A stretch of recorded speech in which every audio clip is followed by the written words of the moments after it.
Hello Adobe Express users, want to make your text pop with a custom background? Let me show you how to do it with a simple trick. Let's get started. First, open Adobe Express and start a new project or edit an existing one. What color combination do you like for your text background? Let me know in the comments below. Next, add the text you want to style. If you haven't added text yet, go ahead and type it out. Adobe Express doesn't have a direct background option for text, but you can still achieve the effect of having a background behind your text. And here's how. Once your text is in place, we are going to use a shape to create a background effect. Go to the Shapes option on the left toolbar, select a rectangle or any shape that fits the style you want. Resize the shape to fit right behind your text. And now, adjust the shape. Change the color to whatever suits your design.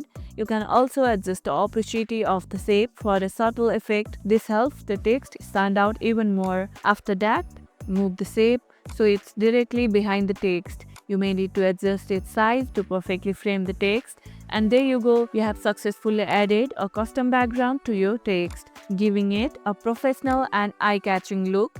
If the shape doesn't fit right, adjust the size of the shape again and make sure it's positioned properly behind the text. If this tutorial helped, hit the like button, share it, subscribe, and leave a comment below. Thanks for watching, and I'll see you in the next one.